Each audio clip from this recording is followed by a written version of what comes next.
We've been hearing train services have been widely disrupted by the largest rail strike in 30 years. People have been describing it as stressful. Others have been forced to work from home, and thousands of members of the RMT union at Network Rail and 13 train operators have walked out. That's in a dispute about pay, jobs and conditions. With me now is t.haines-doran. Tom is an expert on public transport at the University of Leeds and regularly commutes from Manchester to Leeds. Tom, welcome to the show. Thank you. Thank you so much for being here. Now, not only are you an expert on public transport, like I said, you're also a commuter, so you know the ins and outs of how all of this works on a day-to-day basis.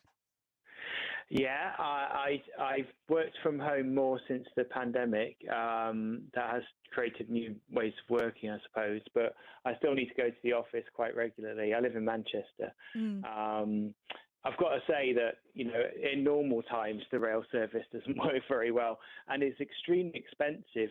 If I had to go to work every day in Leeds, I think I'd be paying something like £28 a day.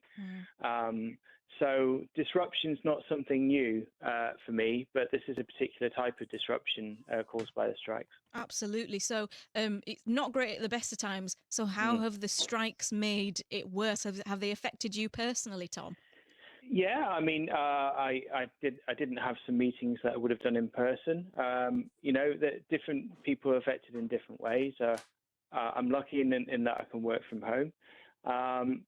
Although other people, will struggle to get to work where they have no choice, and that will disrupt their lives. But I think it's worth remembering why people are on strike. They don't go on strike lightly. I mean, they don't get paid for one thing, so they're losing out as well. And that's because they have worked through the pandemic. They were called key workers at one point. We seem to have dropped that language. But they're facing real terms, like a lot of other workers, real terms pay cuts, huge pay cuts, and job losses. And I believe, my research is about climate change and relationship with transport, that we need more people travelling on the railways, and that's going to need more staff, not less. So I don't see how the government's going to de-staff the railways any more than it is. They're all essential workers, and I think it's right and proper to say, I'm a public sector worker myself, that we just deserve to be respected and paid well, and I don't think that's a crazy radical thing to ask for. It's really interesting that you bring all that up, Tom, because when we talk about strikes of this nature, and again, it's the big headline is largest rail strike in 30 years. You've just mentioned that, these members of the RMT union, these people that work for the train companies, they're not taking this strike action lightly. It does seem to be a last case scenario. Do you think that they're getting their point across? Because it seems like there's a lot of chat about how it's affecting people, and I don't feel like I've heard enough from the union. Well, it depends how you hear these things. My experience actually has been, I went to one of the picket lines this morning. That actually a lot of people are very supportive and understand. A lot of people sort of passing by are in the same boat in their own jobs. And I think a lot of them, not all, of course, but a lot of them are thinking, well, why can't I have a union like this, which is prepared to put up a big fight? And I think for the government, it's a question really for the government. They're trying to save a lot of money here by cutting wages and staff. But every day that the railway workers are on strike, the government, because it's the government that has financial responsibility, are losing millions and millions of pounds every day of public money to be fighting the railway workers. And so it's a question for them about how much do they really want this, and how important is it to them to defeat the railway workers, essentially. And for me, I work at the University of Leeds. We've been on strike quite a lot recently too. And this idea that they can just change the law when it suits them to bring in agency staff. I mean, for one thing, I'd like to see them try with my job or many other railway workers' jobs. But this idea that they're going to create even more draconian rules to crack down on strike action, I think they're misreading the mood, because I think this government was all about trying to reach out to working class people, especially in the north of England. But those working class people work in these jobs that are unionised often. So it doesn't seem to the government seems to be a bit lost as to what it's trying to do. It doesn't seem to have a plan here. And the union are very well prepared. They're probably one of the best organised unions in the country. This isn't the 1980s.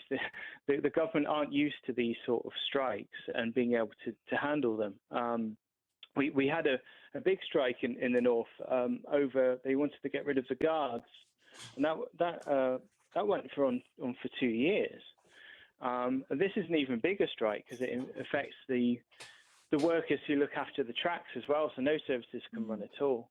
So I do wonder what the government thinks it's doing, because I don't think the public will be as against it as it thinks. There's always going to be people that just think about their own journey, and that's understandable. Sure. But I think there are a lot of people thinking about a bigger picture about their own workplace and the cost of living crisis and that sort of thing. And I think you're probably right there, Tom. In that, when you ask people if it's directly affecting them, then they will be annoyed and frustrated. But maybe at the same time, kind of understanding why this sort of strike action is going on. I mean, there's been years of talks about how to improve the public transport system in Leeds, where the largest city in Western Europe that doesn't have a mass transport system. Yes. It's absolutely ridiculous. What do you think needs to be done at this point? Because not only, I mean, at the moment, West Yorkshire's public transport is, I mean, it's shot, isn't it? Yes. There's no trains, there's no buses that are on strike. What's going on? I mean, those are really important issues. I have just written a book about how to fix the railways called Derailed, and it goes into some of this. But essentially, the question about it is, how do we fix it? We know what's gone wrong, and privatisation has not helped. Austerity has not helped. But what do we do now?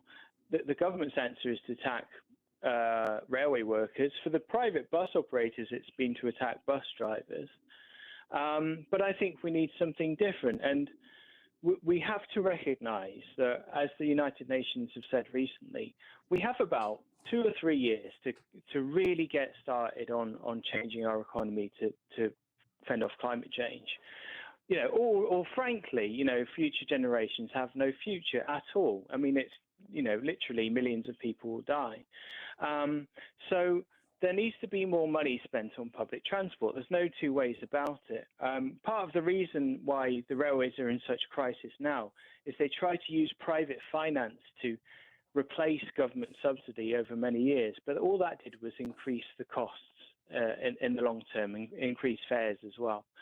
So there's no alternative, and that money can't come from working class people who are already stretched. It's got to come from the very rich people who, over the past 2 or 3 years of crisis, have increased their wealth massively. That's the only solution.